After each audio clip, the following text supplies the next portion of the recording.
back from visiting Vince. Those Judas trees with their massive leaves were beautiful. The range of chooks, and it's interesting, you know, that you have high achievers often in more than one discipline. Champion poultry breeder, champion garden centre operator, top range gardener. Vince, he's amazing, isn't he?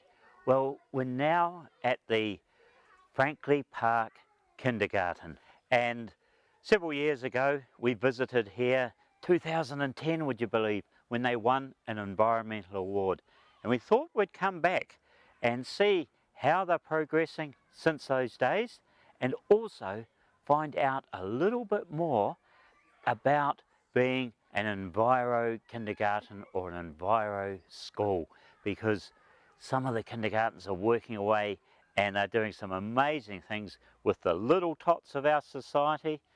But remember, those little tots, lessons they learn now will be the lessons that care for our planet, our communities in the long term. So first of all, we're going to catch up with Jan Forsyth, find out a bit more about this place, and we'll meet some of the staff along the way to see their areas of particular expertise in promoting an enviro kindergarten.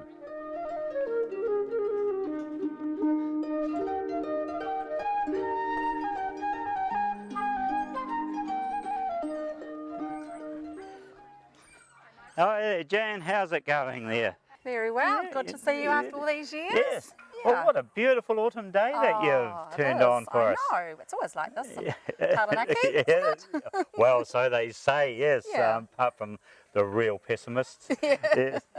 Now, 5 years ago, we came and saw you. You'd just won an environmental award from the Taranaki Regional Council, That's right. which put you in with, you know, quite big industries and other big organisations. Yeah. And you were doing, can you remember all the little environmental bits you were doing then? Oh, well, we were doing, you know, worm farming and composting and recycling. We'd reduced our rubbish collection particularly, you know, by about a third.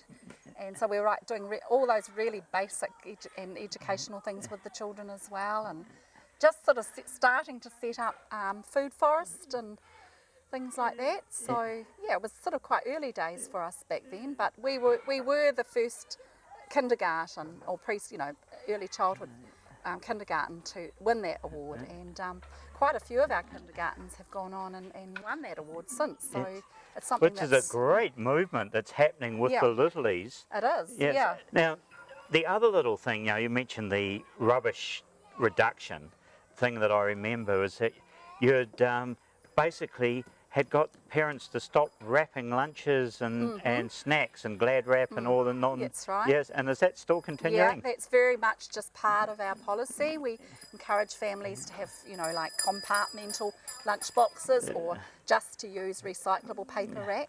And the children tell their parents, you know, as well if it's not, hasn't happening. So yeah, it's very much just ingrained really into our healthy eating policy and our environmental policy. Yes. Yeah. Now, we come in here and we come down something that is new here. We see at your entrance of your of the kindergarten, this beautiful sign and the stone carving. Yeah. It's got to be a bit of story there. There is a beautiful story actually.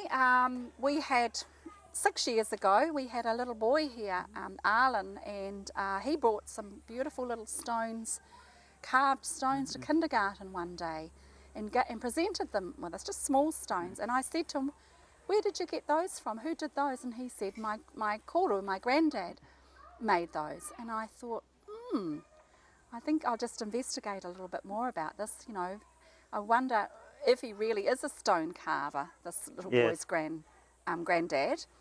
Anyway, we talked with him, and it turned out that his granddad was a master stone carver. Wow. He's you know, is involved every year in the stone carving symposium that happens here in Taranaki, and he came in and we started talking, and he started looking at our logo, which means Kurapepe Wainga, the kindergarten between two rivers. And I just asked him whether he would be interested in carving the stone for us, and he said he would. But the lovely thing about it was that all the children were involved in that process, so we actually went out on an excursion to the stone carving centre here by Paratutu Rock, and watched the stone in progress, and then he was able to bring it back and present it to us, and of course we had a beautiful traditional karakia blessing ceremony with, that would with have been our something. kāmatua, and Yes. so it's very, very much part of our kindergarten, Yes. and the children, you know, they connect with it. They're often seen just touching it and feeling the shapes, and and as they say, that's part of the magic of something like this in the garden. If people touch, they leave the little bit of their spirit there, but they also get the spirit of the land, and in this case the spirit of the mountain, because that's where it came from. So the design this is, you know, the two rivers, Kurapipi Wainga, the kindergarten between two rivers. What are the two rivers? So the two rivers are the Huatoki and the Waimea, and this was the old ancient ancestral lands, times gone by, where the Frankleigh Park Rohi ancestral lands were, and so we're part of that, that land, so that Rohi, so that's where our name was chosen for us. Oh, I think back in about 1999, in consultation with local iwi. So we've always wanted to celebrate that with a traditional stone carving. And what I'm loving too, you look at your garden just here, you've got the mixture of both New Zealand native plants, the maples, the Japanese, and this tree here. We just saw one in our last segment at Vince Nouse's gardens of the Judas tree or the circus, and here we find one just sheltering, and this has its own special legend as well, of course, since after the Last Supper, of course, that was where Judas went out and hung himself after the betrayal. I didn't know that. And is that what? Because what I know about this tree, it has the beautiful heart-shaped leaves. Yes, that's what often the children, when the leaves fall, the children gather them and use them, you know, in their play and for their artwork. So that's what I think about, you know, this tree. Well, it's a tree of love and forgiveness, and that same, you know, the traditional story of Easter, and we're not long past Easter, so it's a very good little tree.